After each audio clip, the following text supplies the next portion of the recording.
नमस्कार प्रिय विद्यार्थियों, हम लोग कक्षा 10 का गणित विषय पढ़ रहे थे, जिसके लास्ट पार्ट में हमने 1.1 जो प्रश्नावली है वो कंप्लीट कर ली थी।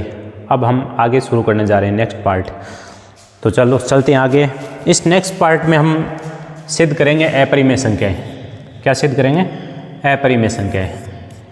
अपने को सिद्ध करना होगा कि ये संख्याएं अपरिमेय संख्या है या नहीं। ठीक है, अपरिमेय संख्याएं सिद्ध करने से पहले अपने को पता होना चाहिए कि अपरिमेय संख्याएं क्या होती है। मैंने बताया था आपको कि वास्तविक संख्याएं हैं वो परिमेय संख्या और अपरिमेय संख्या का सम्मिलित रूप है। यानी वास्तविक संख्याओं में परिमेय संख्या भी आती है और अपरिमेय संख्या आती है। परिमेय संख्या अपन पढ़ी थी कि जिन संख्याओं को अपन P/Q के रूप में लिख सकते हैं वो परिमेय संख्या, और जिन संख्याओं को अपन P/Q के रूप में नहीं लिख सकते तो वो कौन सी हो जाएगी? आपकी अपरिमेय संख्या हो जाएगी। ठीक है, अब प्यारे बच्चों, इस अपरिमेय संख्याओं को समझने से पहले अपने जो बुक में एक प्रमेय दे रखी है 1.2 प्रमेय दे रखी है। कौन सी? 1.2 जो प्रमेय है आपकी, उसको समझना जरूरी है आपके लिए। वो प्रमेय क्या दे रखी है अपने लिए, वो इम्पोर्टेंट है। उसके आधार पे ये प्रश्नावली अपनी होगी। तो वो क्या दे रखी है कि माना आपको कि माना P एक अभाज्य संख्या है। P कोई संख्या है, वो क्या है? अभाज्य संख्या है। P एक अभाज्य संख्या है। ठीक है, फिर आगे कह रहे हैं यदि P A² को विभाजित करती है, P A² को विभाजित करती है यानी भाग जाता है उसका, विभाजित करती है, तो P A को भी विभाजित करेगी।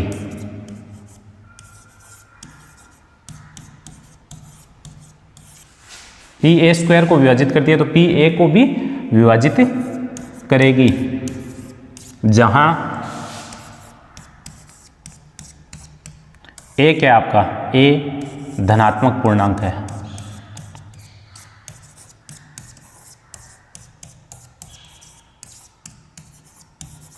ये आपकी प्रमेय है।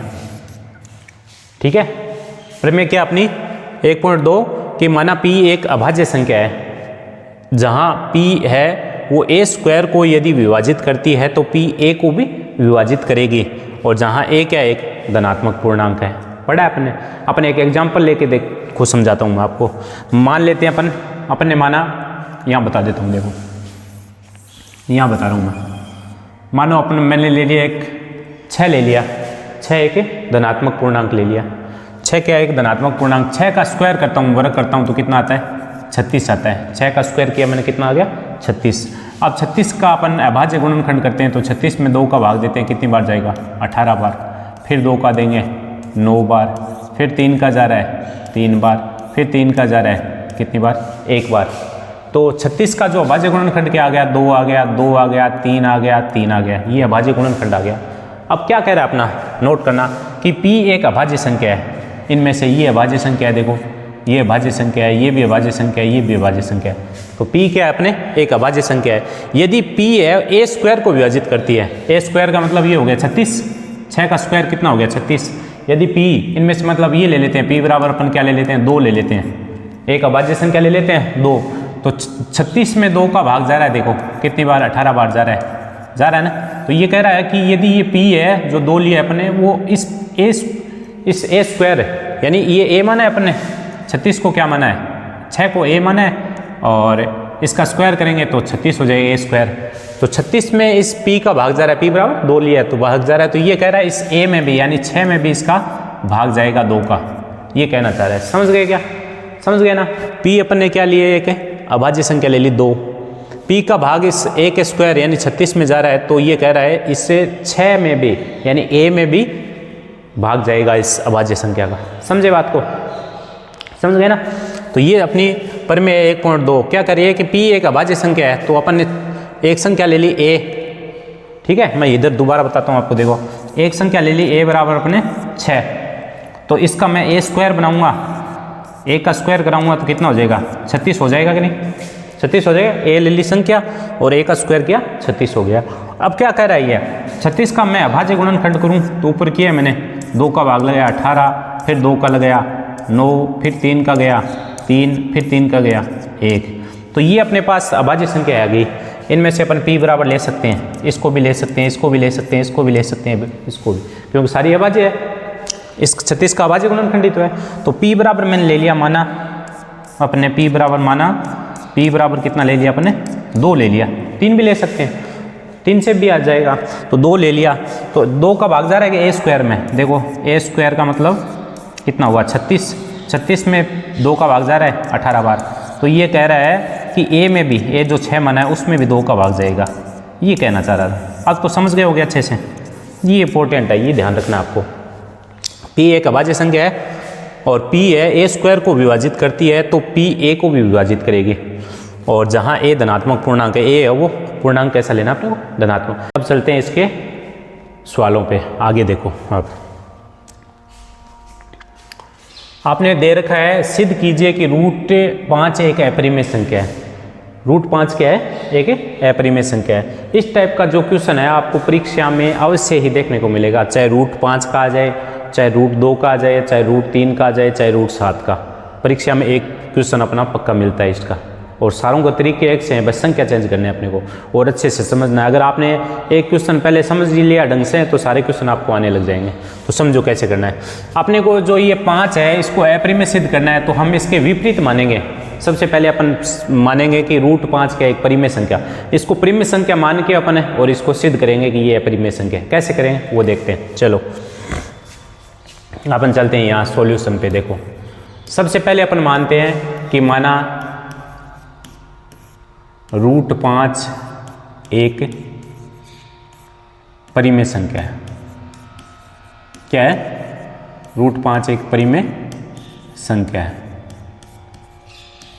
ठीक है, √5 परिमेय संख्या है, तो इसको लिख सकते हैं √5 बराबर p/q, क्योंकि परिमेय संख्या को अपन p/q के रूप में लिख सकते हैं, जहां q बराबर क्या नहीं होना चाहिए, जहां q बराबर क्या नहीं होना चाहिए, 0 नहीं होना चाहिए। ठीक है, और यहाँ तथा p और q क्या है, p व q पूर्णांक है। क्या है आपके, पूर्णांक है। ठीक है ना, क्योंकि पूर्णांक बट्टे पूर्णांक की परिमेय संख्या होती है, तो ये पूर्णांक है। अब मैंने लिख दिया, यदि p व q में कोई उभयनिष्ठ गुणनखंड हो, उभयनिष्ठ ये सही लिखना थोड़ा सा, उभयनिष्ठ गुणनखंड हो तो यदि इसमें उभयनिष्ठ गुणनखंड हो तो इसको क्या लिख सकते हैं अपन, √5 बराबर a/b। समझ आया क्या, नहीं आया ये बात। यहाँ p/q लिख दिया, यहाँ p/q लिख दिया। समझाता हूँ, देखो मैंने देख इधर देखो, ये रफ काम समझा रहा हूँ मैं थोड़ा सा। मैंने ले लिया 8/64, 8 कितना ले लिया 64। तो ये क्या है, ये क्या है, परिमेय संख्या है, बताओ नहीं परिमेय संख्या है कि नहीं, परिमेय संख्या ना। इसको मैं p मान लूँ, इसको क्या मान लूँ, q। समझ आ गया ना, ये लिया मैंने, मान लो p/q लिया, तो ये p/q और पूर्णांक है ये 8/64 पूर्णांक है, तो ये क्या है, परिमेय संख्या है।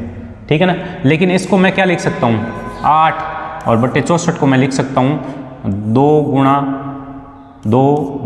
4 गुणा 8 लिख सकता हूँ ना, यानी 2 गुणा 4, 4 दूनी कितने हो गए 8, 8 8 64 होते हैं ना। तो यहाँ पे देखो ये क्या है, इन दोनों में उभयनिष्ठ गुणनखंड है, p में भी उभयनिष्ठ गुणनखंड है और इस q में भी उभयनिष्ठ गुणनखंड है। कौन है, 8। अगर मैं इस 8 को काट दूँ तो ये क्या बना, यहाँ क्या बचा 1 और यहाँ नीचे क्या बचा 4 दूनी 8। अब मैंने इसको क्या मान लिया a और इसको क्या मान लिया b। समझ में आया क्या, पूरी संख्या के रूप में p/q है और इनमें उभयनिष्ठ गुणनखंड, उभयनिष्ठ मतलब 1 से, जैसे 8 इसमें भी है 8 इसमें भी आ रहा है गुणा में, तो इनको अगर काट दिया अपन ने, अब ये कट नहीं सकते, इनमें उभयनिष्ठ गुणनखंड नहीं है, तो ये संख्या आ गई ए बट्टे बी। उभयनिष्ठ गुणनखंड का मतलब इसमें एक के अलावा कोई गुणनखंड नहीं है, या यूँ कह सकते हैं इनका अभाज्य गुणनखंड है, ये आपका एच सी एफ ओ एक ही आएगा, तो वो होती है सहअभाज्य संख्या, सहअभाज्य पूर्णांक। समझ गए ना ये क्यों लिया है? तो ये अपना रफ काम था, इसको मैं मिटा देता हूँ।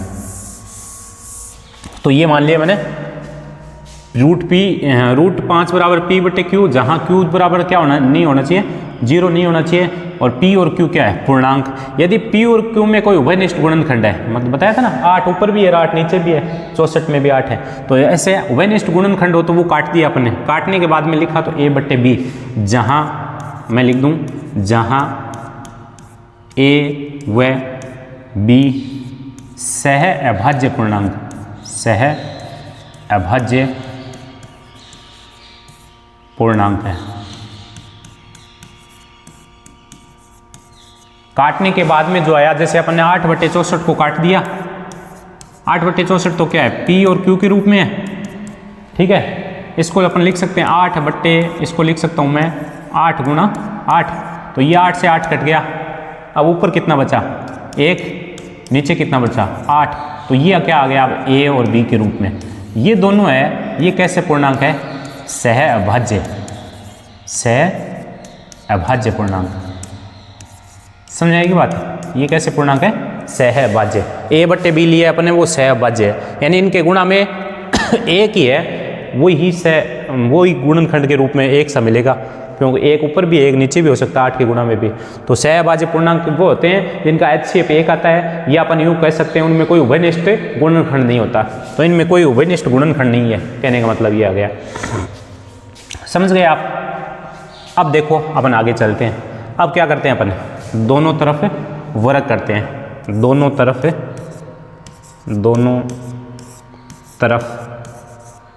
वर्ग करने पर वर्ग करते हैं तो 5 का वर्ग हो जाएगा, रूट 5 का ये वर्ग लो, स्क्वायर वर्ग का मतलब स्क्वायर, और ए बट्टे बी का स्क्वायर, दोनों तरफ वर्ग कर दिया, वर्ग करने मतलब स्क्वायर लगा दिया। रूट 5 का वर्ग करेंगे तो कितना आ जाएगा 5, कितना आएगा 5, ये रूट से स्क्वायर कट जाएगा 5 आ जाएगा, और बराबर A square upon B square, A square upon B square. समझ आ गया? ये बी इधर भाग में इधर भेज दो गुणा में, तो 5 इंटू बी स्क्वायर बराबर क्या आएगा ए स्क्वायर। समझ आया? अब अपन कह सकते हैं कि 5 ए स्क्वायर का एक गुणनखंड क्या है 5 है, क्या है ए स्क्वायर, या 5 है इधर भेजेंगे भाग में, तो 5 ए स्क्वायर को विभाजित कर रहा है तो 5 ए को भी विभाजित करेगा, 5 ए स्क्वायर को विभाजित करता है तो 5 ए को भी विभाजित करेगा। समझ आए ना? अब मैं चलो यहाँ लिख देता हूँ बी स्क्वायर बराबर A square upon 5, A square upon 5। समझ आ गई ना ये बात? इसका मतलब ए स्क्वायर, अभी अपन ने प्रमेय पढ़ी थी 1.2 प्रमेय पढ़ी थी कि यदि कोई अभाज्य संख्या 5 अभाज्य संख्या है तो 5 ए स्क्वायर को कोई धनात्मक पूर्णांक उसको विभाजित करता है तो 5 ए को भी विभाजित करेगा। तो ये बात अपने को मेंशन करनी है, यहाँ पे लिखनी है। मैं इसको मिटा देता हूँ, लो ये अपना रफ काम है, इसको मिटा दिया और यहाँ लाइन खींच देता हूँ मैं, यहाँ मैंने लाइन खींच दी। तो अपन ये बात लिखेंगे, अब क्या ये लिखेंगे अपन,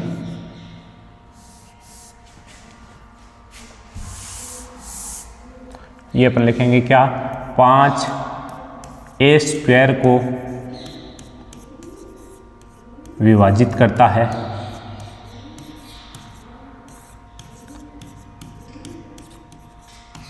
तो 5 ए को भी विभाजित करेगा।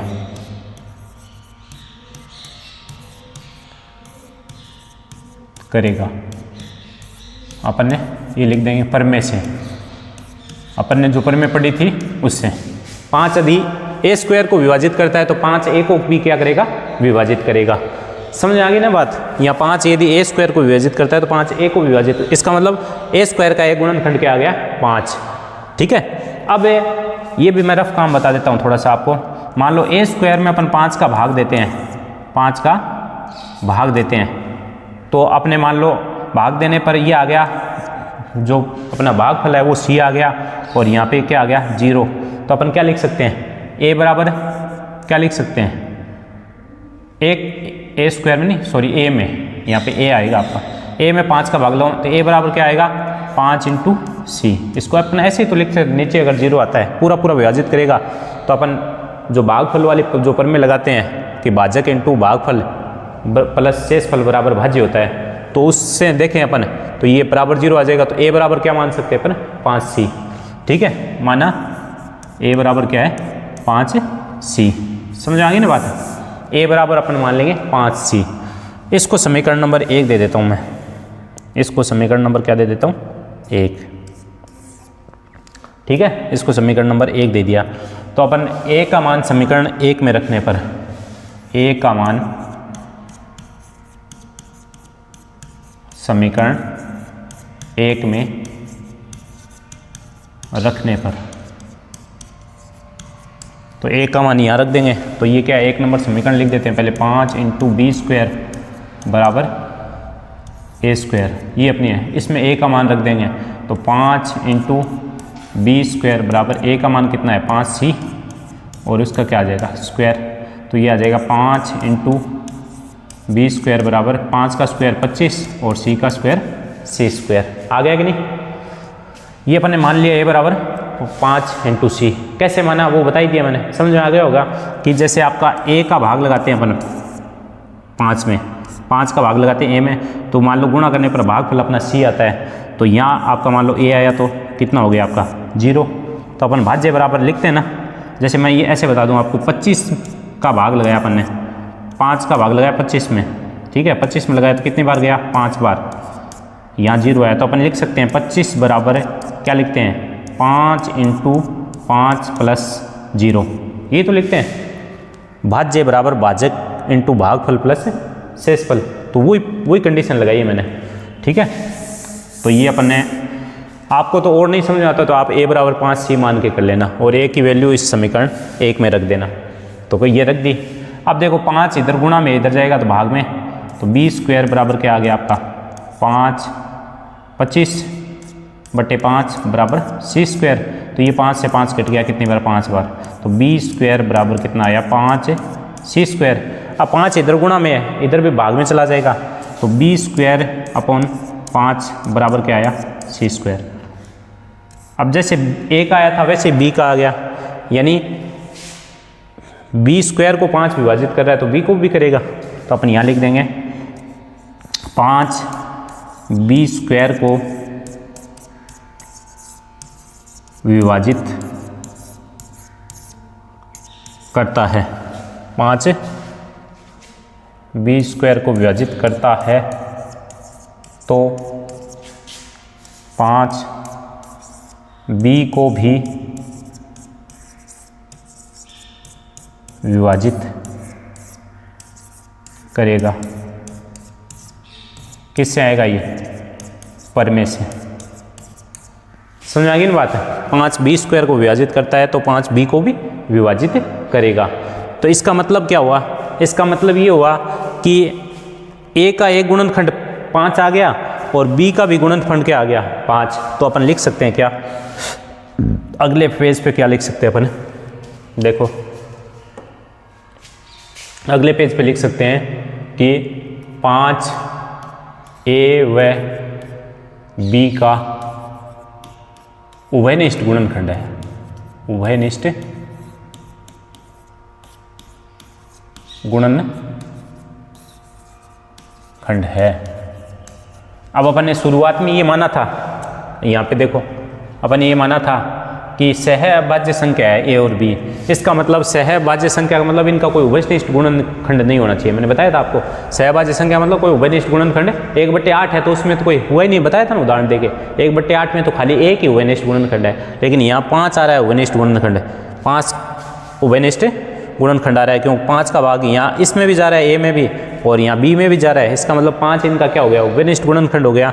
तो अपन ने लिख दिया कि ए 5 है और ए और बी का क्या है, उभयनिष्ठ गुणनखंड है, उभयनिष्ठ गुणनखंड है। इसका मतलब हमने जो बात मानी थी शुरुआत में वो क्या हो गई, विपरीत होगी ना। परिमेय संख्या मानी थी, लेकिन ये तो परिमेय संख्या की कहानी नहीं आ रही अपने। तो अपन क्या लिखेंगे, यहाँ आता है अतः क्या होगा, विरोधाभास होगा, कॉन्ट्रडिक्शन होगा यहाँ पे इस बात का। जो हमने बात मानी थी उनका क्या हो रहा है, विरोधाभास हो रहा है। अतः हमने माना था ये बात लिखनी है, हमने माना था कि √5 एक परिमेय संख्या है। माना था ना, हमने माना था कि √5 एक परिमेय संख्या है, लेकिन यहाँ इस बात का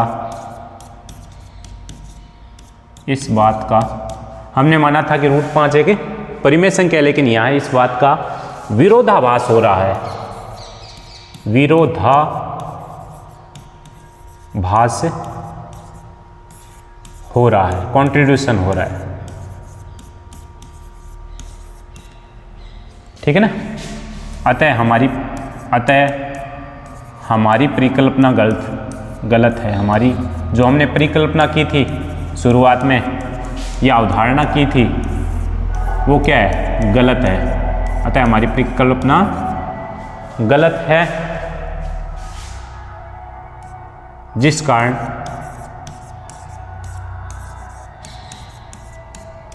√5 एक अपरिमेय संख्या है।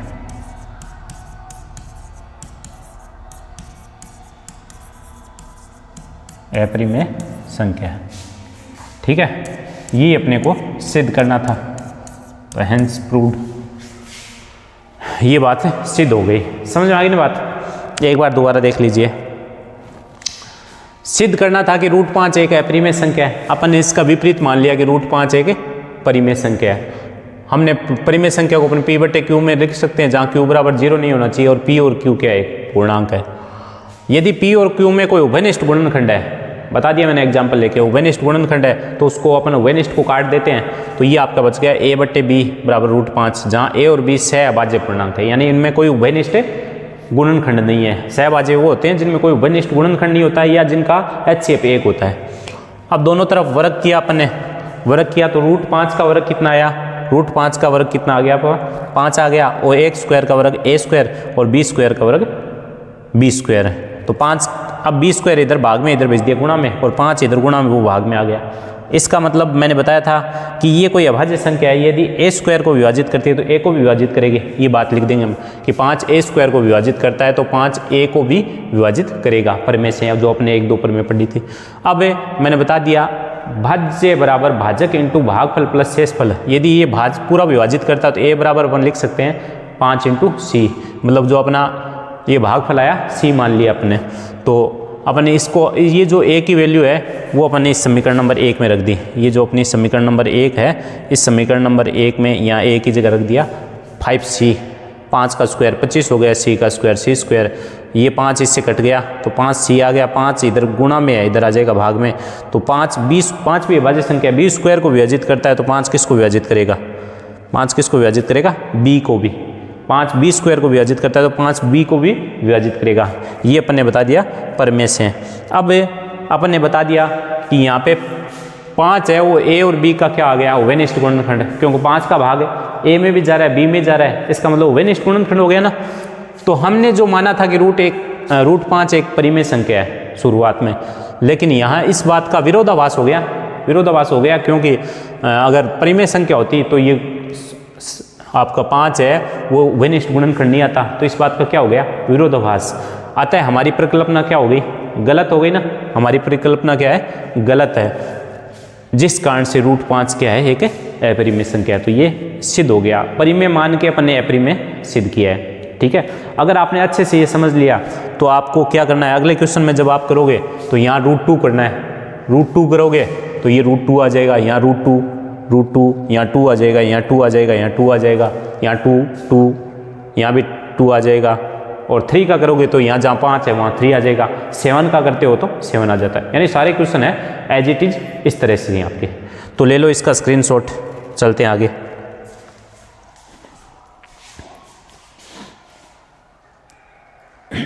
ले लिया, इसका अगले पेज का और ले लो आप।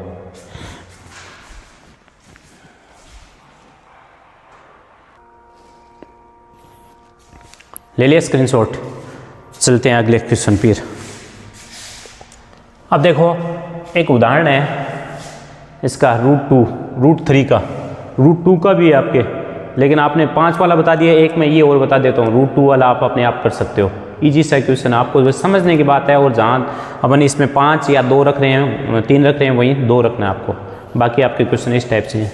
तो अपन सिद्ध कीजिए कि √3 एक अप्रीमेय संख्या है। अपने क्वेश्चन √3 हो सकता है, √2 हो सकता है, √5 हो सकता है, √7 हो सकता है। तो चलते हैं अपन देखो सॉल्यूशन की तरफ। तो सबसे पहले वही अपने को मानना है क्या, कि माना √3 एक परिमेय संख्या है। क्या है? परिमेय संख्या है। ठीक है, √3 परिमेय संख्या है, तो इसको अपन क्या लिख सकते हैं? लिख सकते हैं √3 बराबर P/Q, जहां Q बराबर क्या नहीं होना चाहिए? 0 नहीं होना चाहिए, तथा P व Q पूर्णांक है। P और Q क्या है? पूर्णांक है।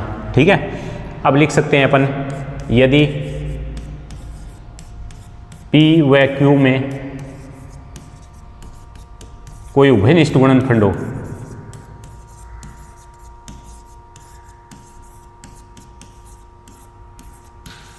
उभयनिष्ठ गुणनखंड हो, P और Q में कोई उभयनिष्ठ गुणनखंड हो, तो उसको काट देंगे अपन। तो काटेंगे तो ये आ जाएगा √3 बराबर A/B। अब उभयनिष्ठ तो कोई है ही नहीं, इसका मतलब जहाँ उभयनिष्ठ नहीं है तो A व B क्या है? सह अभाज्य पूर्णांक, सह अभाज्य पूर्णांक है।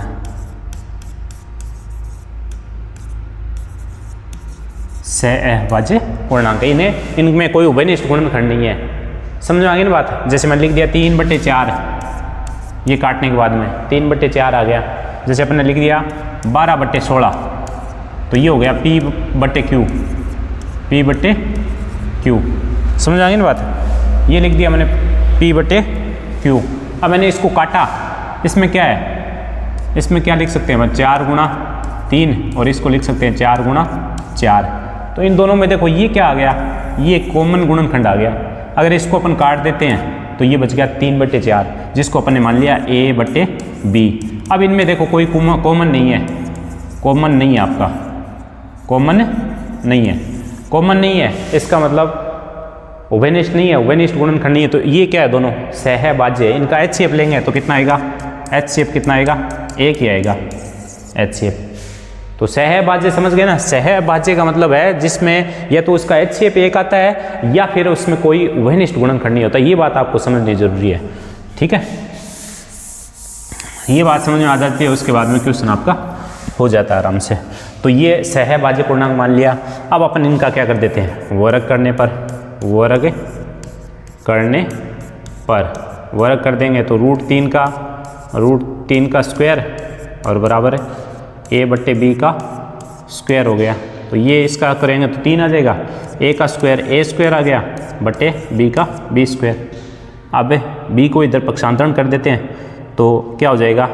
B² बराबर आ जाएगा A² और 3 इधर आ जाएगा, तो ये 3 इस। ठीक है, ये आपका आ गया। या फिर ऐसे लिख देता हूँ मैं, पहले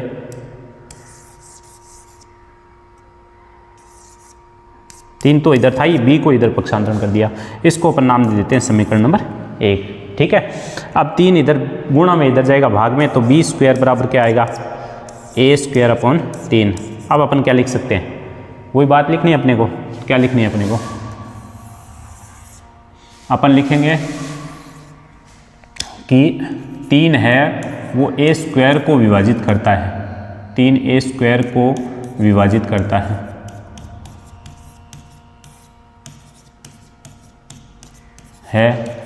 तो 3 A को भी विभाजित करेगा।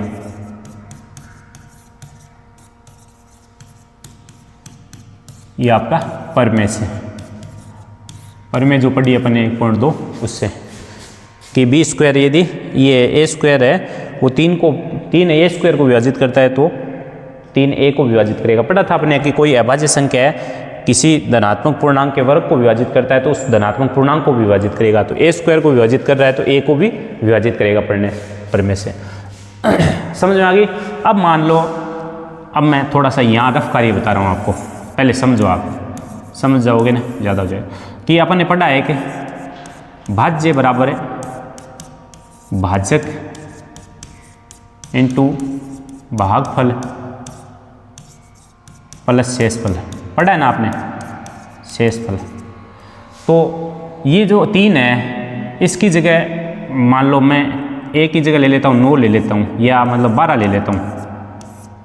ए की जगह कितना है 12, तो 3 का भाग लगाएंगे ए में तो कितनी बार जाएगा बताओ, 12 में 4 बार जाएगा, और शेषफल कितना है 0। तो इसको अपन कैसे लिखते हैं, अपन लिखते हैं 12 बराबर भाजक कितना है 3 इंटू भागफल कितना है 4 प्लस शेषफल कितना है 0, ऐसे लिखते हैं ना।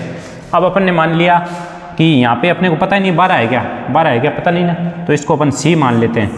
इसको क्या मान लेता हूँ मैं, ये सॉरी इसमें तो 12 दे रहे हैं, इसको सी मान लेते हैं अपन, सी मान लेते हैं। तो ये क्या आ जाएगा 3 गुणा क्या आ जाएगा सी, ए बराबर अपन ये ए है तो ये क्या आ जाएगा 3 गुणा सी आएगा ना। इसको ए मानते हैं तो ए तो इसकी जगह आ गया, 3 का 3 आ गया तो सी ये आ जाएगा। तो अपन क्या लिख सकते हैं ए बराबर 3c प्लस 0 जोड़ेंगे तो ये रफ काम हो गया आपका। यहाँ अपने को ये ध्यान देना है अपने को, ये आपका मैंने समझाने के लिए दिया था कि अपन मानते हैं कि माना क्या मानेंगे ए बराबर 3c, ए बराबर 3c। अब ए की जो वैल्यू है वो समीकरण नंबर 1 में रख देंगे यहाँ, तो ए का मान यहाँ लिख देंगे, ए का मान समीकरण 1 में रखने पर, 1 में रखूंगा तो क्या आ जाएगा, ये आपकी समीकरण है 1। 3 into B square, 3 into B square बराबर ए स्क्वायर, ए की वैल्यू रख देंगे तो 3 इंटू बी स्क्वायर बराबर ए की वैल्यू कितनी है 3c और उसका क्या है स्क्वायर, तो 3 इंटू बी स्क्वायर बराबर 9, 3 का स्क्वायर 9 हो जाएगा और c स्क्वायर, c का स्क्वायर c, ये कट जाएगा, इधर भाग में जाएगा, कितनी बार कटेगा 3 बार, तो बी स्क्वायर क्या बचा 3 इंटू सी स्क्वायर, 3 इंटू सी स्क्वायर। समझ आ गई ना। अब देखो ये 3 इधर गुणा में इधर आ जाएगा भाग में, तो बी स्क्वायर अपॉन 3 बराबर क्या आ जाएगा सी स्क्वायर। तो 3 भी क्या कर रहा है बी स्क्वायर को विभाजित कर रहा है, तो अपन लिख देंगे, यहाँ लिख देंगे, क्या लिखेंगे 3 बी स्क्वायर को विभाजित करता है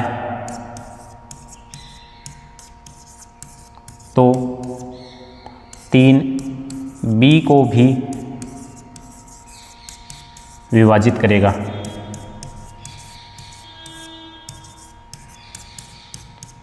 तीन अगर बी स्क्वायर को विभाजित करता है तो 3 बी को भी विभाजित करेगा। किससे पता चला अपने को, प्रमेय से। इसका मतलब यहाँ देखो ए का भी एक गुणनखंड क्या आ गया 3 और बी का भी एक गुणनखंड 3 आ गया, क्योंकि दोनों को भाग जा रहा है, दोनों ए में भी भाग जा रहा है बी में भी जा रहा है, तो ए का भी एक गुणनखंड 3 आ गया, बी का भी एक गुणनखंड क्या आ गया 3। तो अपन लिख सकते हैं क्या, नीचे अपन लिख सकते हैं कि 3 ए व बी का उभयनिष्ठ गुणनखंड है, उभयनिष्ठ गुणनखंड है, उभयनिष्ठ गुणनखंड है। तो अब आपने जो परिकल्पना मानी थी वो क्या हो गई, उसका विरोधाभास हो गया ना। तो अपन यहाँ लिखेंगे कि हमने माना था, कोई भी लाइन लिखनी, हमने माना था कि √3 एक परिमेय संख्या है। हमने माना था कि √3 क्या एक परिमेय संख्या है।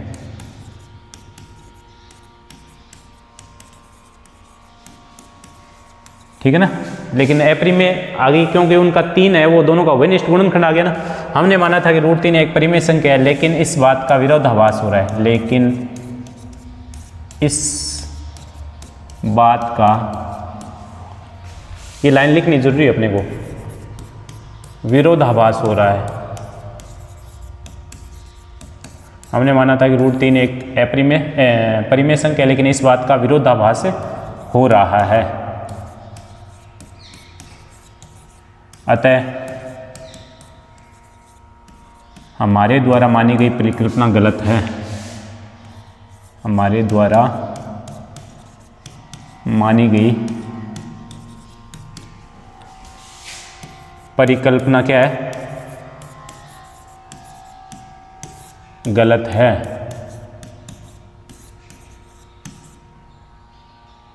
इसलिए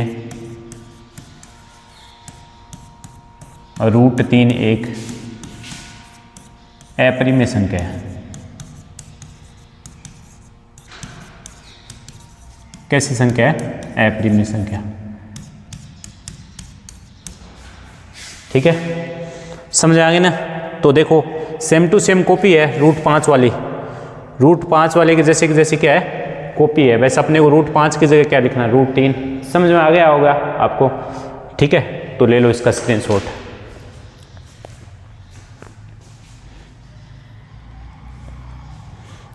ले लिया?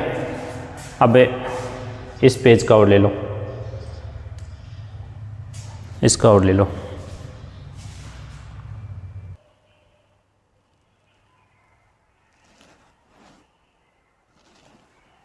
ले लिया स्क्रीनशॉट? चलते हैं अगले क्वेश्चन पे। देखो अगला जो आपके लिए रहेगा वो रहेगा होमवर्क। आपको घर पे करना है।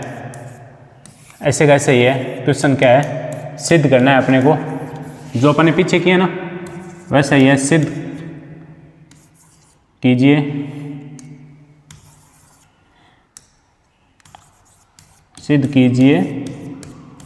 √2 एक अपरिमेय संख्या है।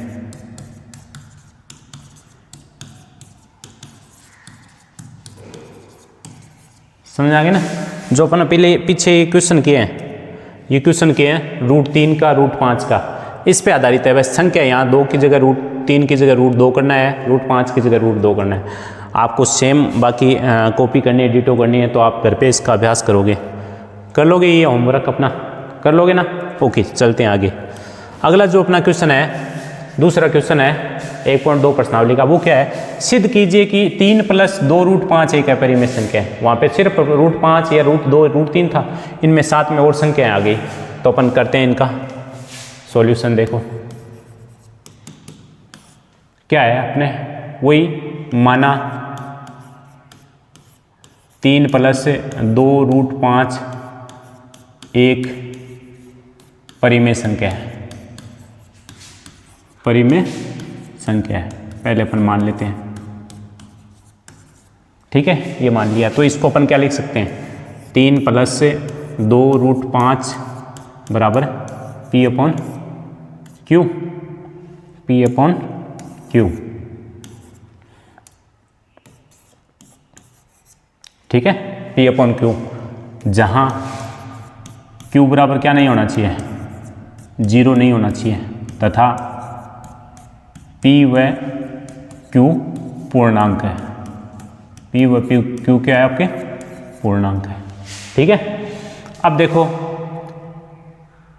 यदि अपन कह दें P व Q में क्या हो? उभयनिष्ठ गुणनखंड हो।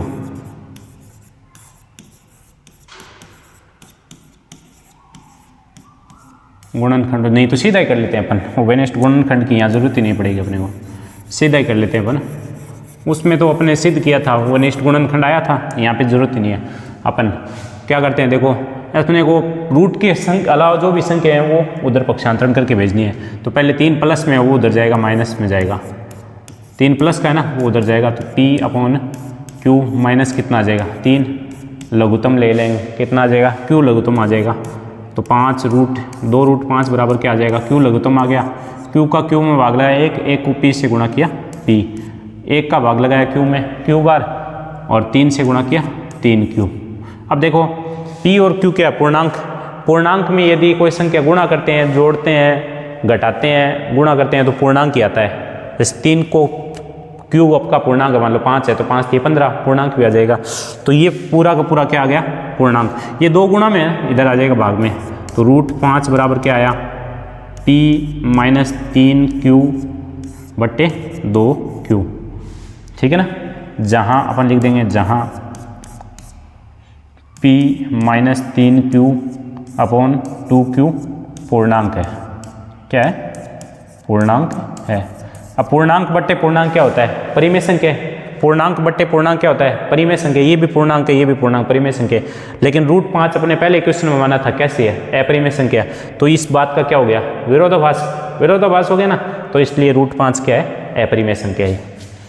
तो हमने माना था, वो बात लिखनी है, हमने माना था कि 3 + 2√5 एक परिमेय संख्या है।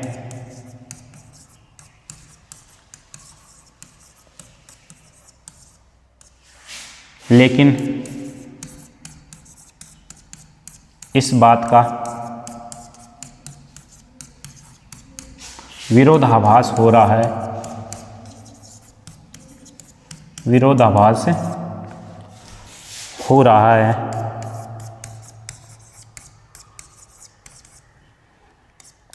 अतः हमारे द्वारा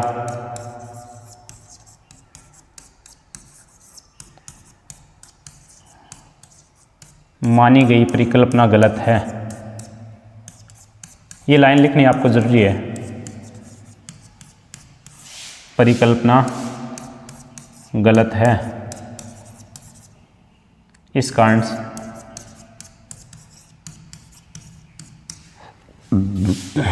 3 + 2√5 एक अपरिमेय संख्या है।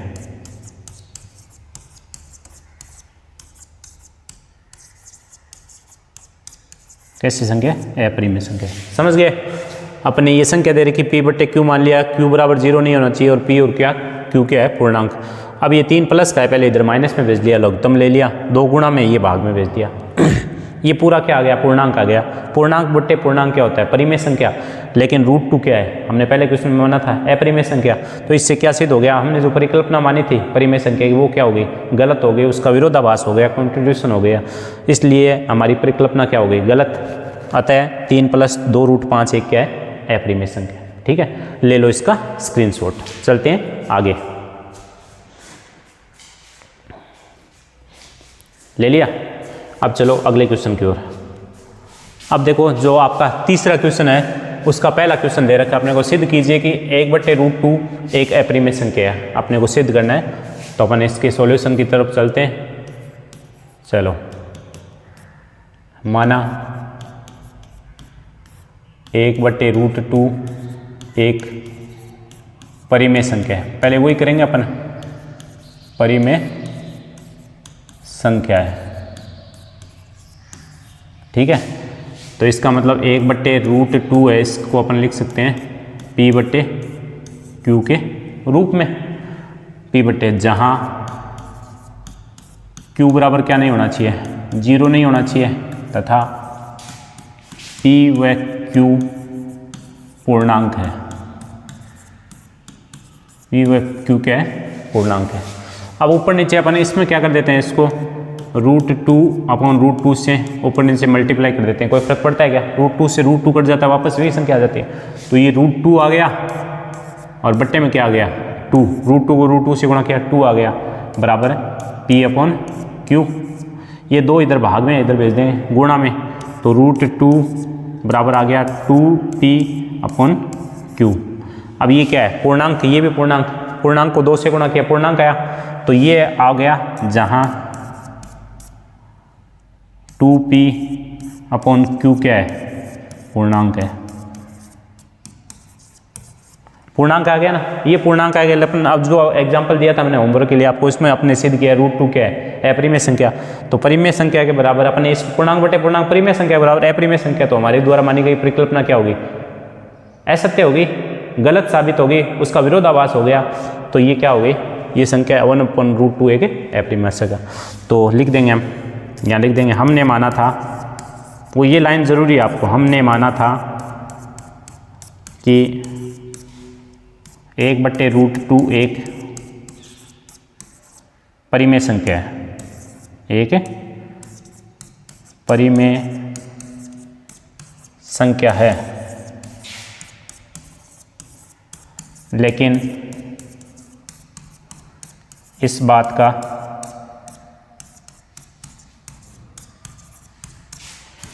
विरोधाभास हो रहा है।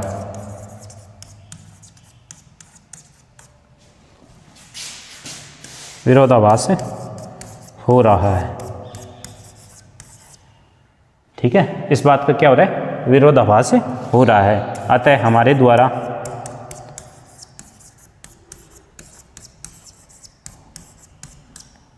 मानी गई परिकल्पना गलत है।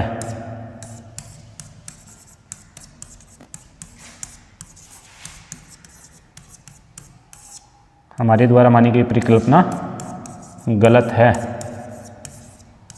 अतः 1/√2 एक अपरिमेय संख्या है।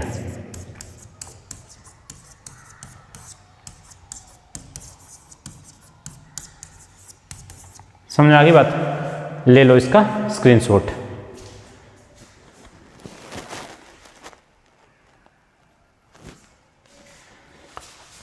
अब इस टाइप के क्वेश्चन है सारे, अगले भी क्वेश्चन। अगला क्वेश्चन देखो, सिद्ध कीजिए कि 7√5 एक अपरिमेय संख्या है। वही तरीका है, आप खुद कर सकते हो। सॉल्यूशन देखिए इसका, क्या मानेंगे अपन, माना 7√5 एक परिमेय संख्या है। 7√5 क्या है, एक परिमेय संख्या है, ठीक है, परिमेय संख्या है। तो अपन इसको मान सकते हैं 7√5 बराबर P/Q, जहाँ Q बराबर क्या नहीं होना चाहिए, Q बराबर 0 नहीं होना चाहिए, वह P व Q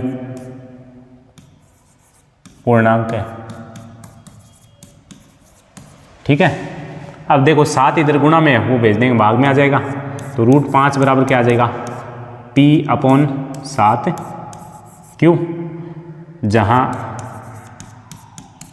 P/7Q ऐसे लिख देंगे, P/7Q पूर्णांक है, क्योंकि पूर्णांक 7 को गुणा किया Q से तो पूर्णांक क्या आएगा, तो ये पूर्णांक है और ये पूर्णांक आ गया P/Q। और ये हमने पहले क्वेश्चन में सिद्ध किया था कि √5 एक अपरिमेय संख्या है। तो परिमेय संख्या बराबर अपरिमेय तो हो ही नहीं सकता, तो हमारे द्वारा मानी गई परिकल्पना क्या हो गई, गलत हो गई ना। तो अपन यहाँ लिख देंगे, हमने माना था कि 7√5 एक परिमेय संख्या है, एक परिमेय संख्या है, लेकिन इस बात का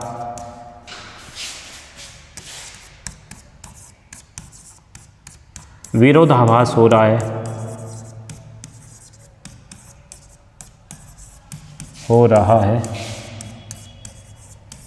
अतः हमारे द्वारा मानी गई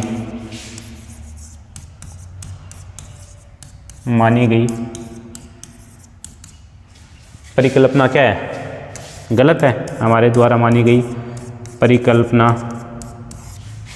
गलत है, अतः 7√5 एक अपरिमेय संख्या है।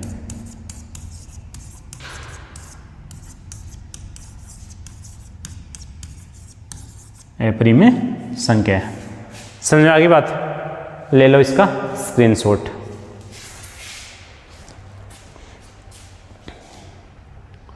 ले लिया? तो इस टाइप से आगे क्वेश्चन, अगला क्वेश्चन देखो।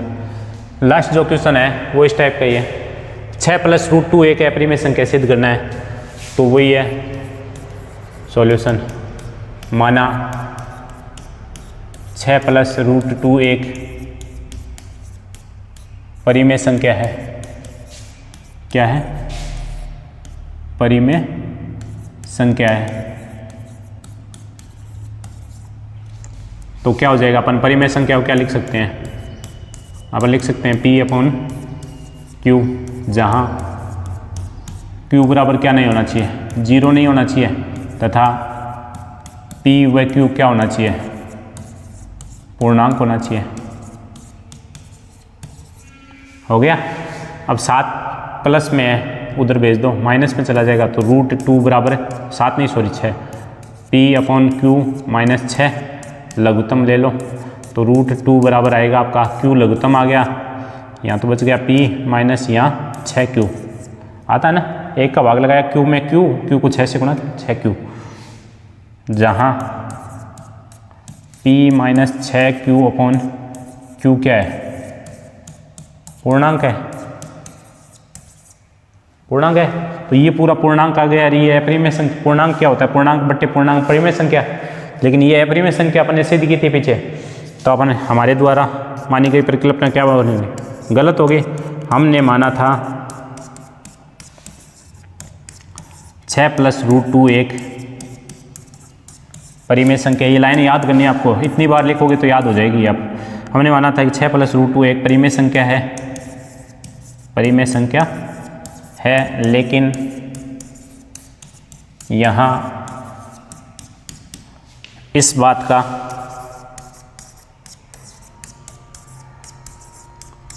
विरोधाभास हो रहा है।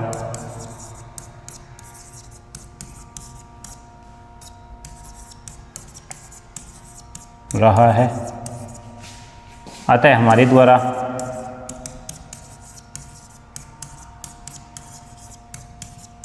मानी गई परिकल्पना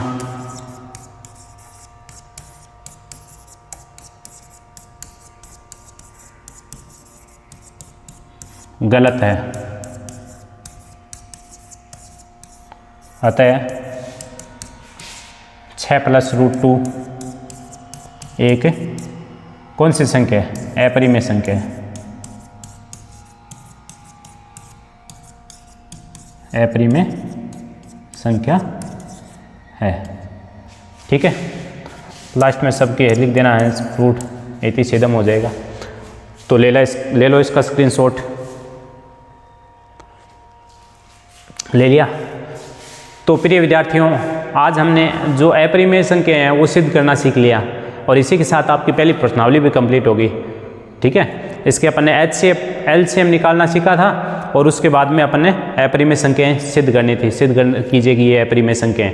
तो आपके परीक्षा में जो क्वेश्चन आएगा, फैक्ट क्वेश्चन आएगा, रूट 3 का पूछ सकता है, रूट 2 का, सामान्य इनमें से क्वेश्चन पूछ सकता है, या फिर LCM का पूछेगा। ठीक है, तो आपने अच्छे से इनको आपको अभ्यास करके और क्वेश्चन को सॉल्व करना है। ठीक है, ओके, थैंक यू।